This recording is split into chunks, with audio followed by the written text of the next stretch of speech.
Congoman, je reviens. On va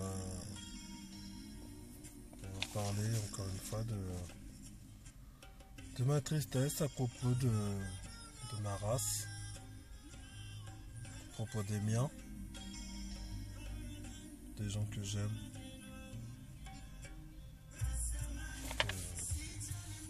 Voilà, ma tristesse à propos de la race noire, de son passé, de son présent, de son avenir. J'éprouve une énorme tristesse quand je repense, quand j'essaie de m'imaginer des époques glorieuses, des rois africains, des rois qu'il y avait au Congo, des royaumes. On avait des sociétés évoluées, nous Africains. Il ne faut pas tomber dans la bêtise où l'Occident a voulu faire tomber la race noire, soi-disant quand l'homme blanc est arrivé, fier de toute son intelligence, de tout son orgueil, est arrivé en Afrique et a trouvé des gens qui vivaient dans l'anarchie la plus totale, qui vivaient tout nus, qui dormaient dans les arbres. C'est pas vrai ça. Nous avions des sociétés, des cités super développées, super civilisées. Par exemple, le tissu. Rien que l'exemple du tissu. Le fait de coudre. Ce ne sont pas les blancs qui inventaient la couture. Ça vient de chez nous. Les noirs. Les kamites. À l'époque, les blancs vivaient de... Voilà, ils tuaient une bête, ils prenaient sa fourrure. Et voilà, ils vivaient de peau de bête. Ils s'habillaient en peau de bête. On s'habillait déjà en tissu, nous. On était déjà en tissu. Regardez, le plus vieux vêtement du monde, c'est le pagne. Le plus vieux vêtement du monde, c'est le pagne. Le pagne. Quoi? Le pagne africain. Vous savez, le tissu qu'on se met autour de la taille. Qu'on peut mettre autour de la taille ou enrouler autour de soi pour faire un boubou. Ou pour faire divers éléments. Mais le plus vieux vêtement du monde, c'est le pagne. Voilà. On nous a fait oublier tout ça.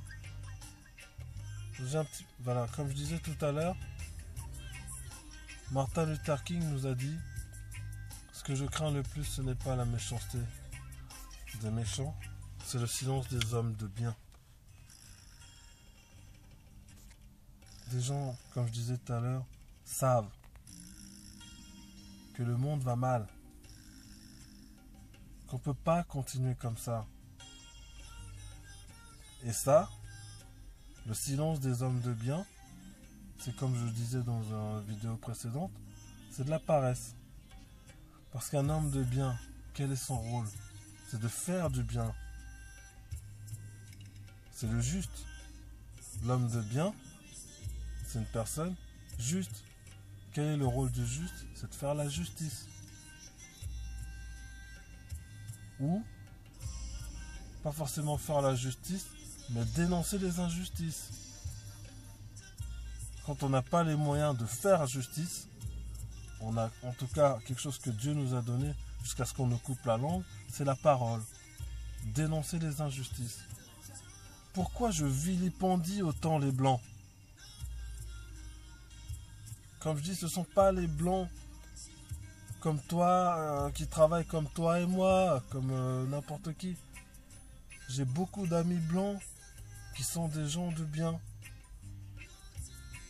Mais vu la quantité d'hommes de bien dans la race blanche, c'est négligeable. Oui, il ne faut pas se valer la face. Parmi les blancs, la quantité d'hommes de bien, il n'y en a pas beaucoup. Voilà.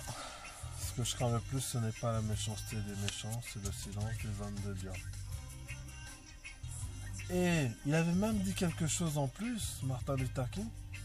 Il a dit: toi qui es vivant, si tu n'as pas un but, une cause pour laquelle te battre, tu ne mérites pas la vie qui t'a été donnée. Parce que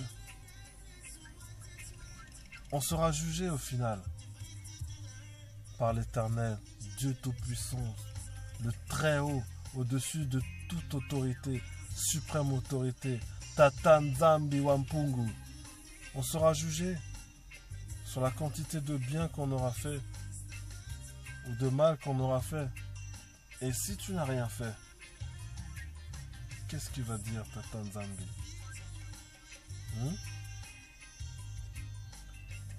Comme je dis, pour construire, il faut travailler. Pour détruire, il suffit de ne rien faire. Voilà. Si tu ne fais rien, tu seras considéré comme méchant. La Bible le dit, tant que je me suis tué, mes os se consumaient. Ce sont les os de qui se consument? Les os des hommes violents.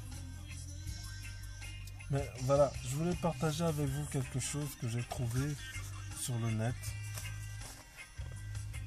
Voilà, c'est voilà, l'Afrique, en effet, berceau de l'humanité, source du savoir scientifique et technologique, patrie des pharaons, lieu d'exil de Moïse et de Jésus-Christ. Et oui, même avant sa naissance, Jésus, où avait fui Marie et Joseph? En Égypte, chez les Noirs.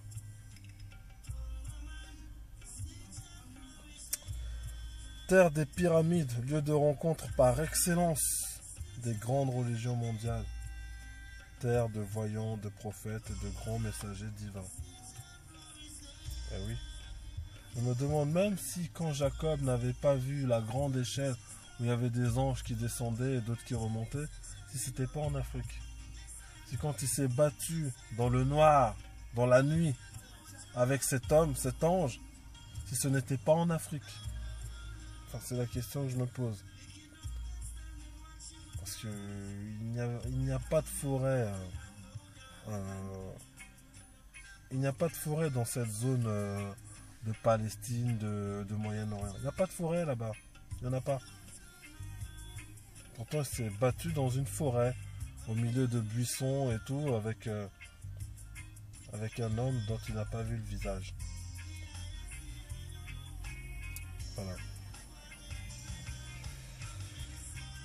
L'Afrique, terre où le premier homme, un noir, je suis sûr qu'Adam était noir, fut créé à l'image et à la ressemblance de Dieu.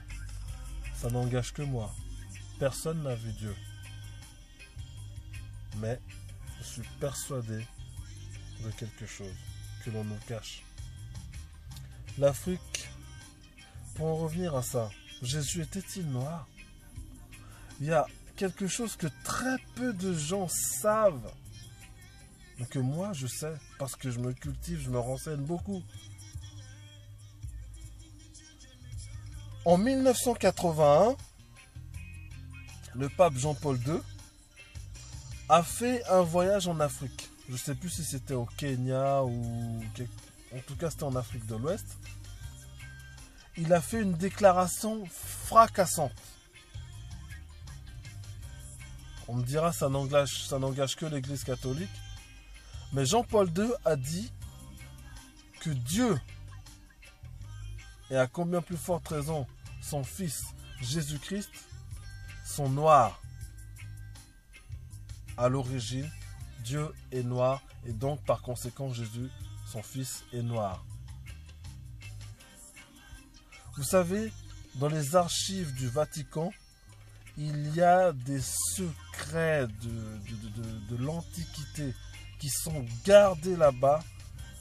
Personne ne pourra les savoir à moins d'entrer dans ces archives, mais les mieux gardées du monde, au Vatican. Il y a des choses que si on les révélait sur la place publique, qui sont gardées là-bas au Vatican, ça ferait trembler bon nombre de parties du monde, notamment l'Europe et l'Amérique.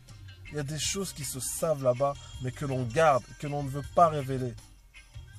Regardez, Jean-Paul II a dit quoi? Il avait déclaré Dieu et son fils Jésus-Christ sont noirs. Et regardez, en 1981, un an après, jour pour jour, je crois, il y a un fou furieux qui a voulu assassiner Jean-Paul II. On lui avait tiré dessus. Vous savez, il y a des groupes de pression qui sont là. Il y a des forces plus qu'obscures qui ont des pouvoirs militaires, économiques, et j'en passe. Les bras armés, les exécutants des Illuminati et tout. Il y a des forces très obscures. Jean-Paul II a voulu parler, on l'a tiré une balle, on l'a menacé de se taire en fait. Jean-Paul II, quand il est mort là en 2009 ou 2008, je sais plus quand, il n'est pas mort de vieillesse, il a été tué. Il a été tué, Jean-Paul II. Assassiné, empoisonné, ou je sais pas. Comme Napoléon, par exemple. Napoléon, comment il est mort? On l'a empoisonné à petit feu. Un tout petit poison à faible dose pendant très longtemps. Ça l'a ruiné, ça l'a tué. Jean-Paul II, c'était pareil. Il est mort comme ça. Bref. L'Afrique est aujourd'hui le théâtre de guerres et de conflits absurdes entre des nations et des peuples que tout unissait. Les traditions, la culture, le sens du dialogue, le respect sacré de l'être humain, la foi en une destinée suprême. En fait, nous Noirs, tout nous unit. Déjà rien que la couleur de peau nous unit. Nos traditions, tout nous unit en Afrique. Tout. A tout de suite pour la suite.